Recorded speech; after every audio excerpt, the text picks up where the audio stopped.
We see the X-Men as the torrents of water rush towards them, unable to do anything. Jean feels she's the only one that can act as the water rises above them, as she recollects how they got there from the Savage Land and met Deluge, who captured and tied them up. Completely submerged, Jean knows that their only hope is to use Cyclops the same way as she did against Magneto. She lifts his head, but his eyes are still closed, and she doesn't want to use her telekinesis on his eyelids for fear of tearing them when she gets another idea. Seconds later, a powerful optic blast launches from his visor. The blast shoots forth, hitting a wall, allowing the water to flow through, draining the gully so the heroes can breathe once again. Recovering from the electric shock Deluge gave him, Beast is able to break free of his restraints. Freeing the others, Ororo asks how Scott could use his powers while unconscious, and Jean tells her that she took over his motor functions in his mind. Looking up, Ororo sees that Deluge is taking control of the storm again and is making it stronger. Hank asks why he would do that, and she tells him that he feels the world has wronged him. Swapping to an island, we see Carl Lycos hoping that Bobby won't recognize him as he wakes up and asks where he is and why he's covered in ropes.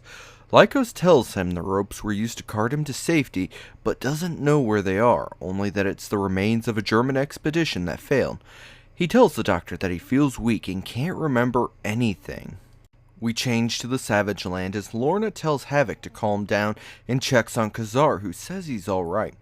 One woman steps forward then, calling him Kevin Plunder, as she tells of how some have heard of him, but have been trapped in the New Gari city for hundreds of years.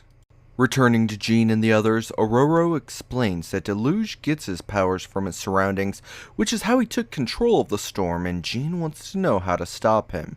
Beast has an idea, but first they must find Deluge, who is growing more powerful by the minute. On the brink of bringing destruction, Ororo appears, telling him all his suffering he brought on himself, and he retorts that she's only ever been worshipped and knows nothing. She yells that he knows nothing of her past, and he merely tells her that she won't retake the elements. Below, Jean asks if Hank is sure of his plan, and he feels they can only hope it works, and that Scott would approve of it. She worries about the possibilities of anything going wrong, though. With time being short, they have no choice as Jean connects with Ororo, and Deluge sees her hesitate, wondering if she sees the error of her ways. Yelling that he's wrong, she releases a stream of electricity at him, stunning him with only a few seconds to act. Beast tells her to shape the water droplets like he explained, and she understands how through her connection to him through Jean.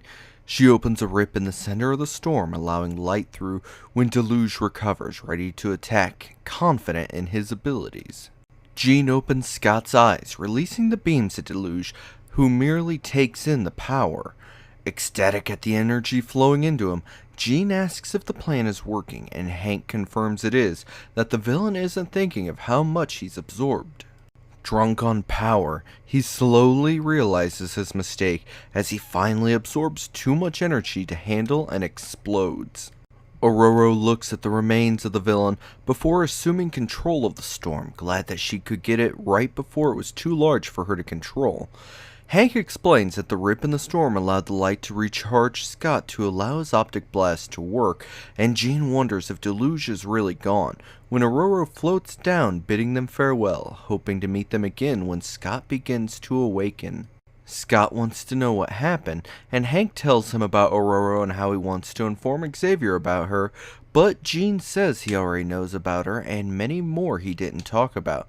Disappointed to hear of more secrets from the professor, Hank suggests they simply head home for the moment while wondering where Warren is. On the ship, one of the crewmen suggests to the captain that they sell Warren and Avia to a circus for a lot of money, and that all he'd have to do is simply not mention that they were ever found. Back with Hank, they've returned home and he is still worried about Warren, but Scott tells him that he can take care of himself when they see the mansion is dark. Entering cautiously, they wonder why the power is out when they spot an intruder. Scott, warning that the mansion is under attack, shoots at the interloper. The woman yells for them to not attack as Hank dodges a blast. He is suddenly decked by a huge orange fist as Cyclops yells out a maneuver for them to follow when Jean shouts for them to stop as one of the stranger cries for them to stand down as a flame illuminates everything. Mr. Fantastic of the Fantastic Four tells them that they have better things to do than to fight each other.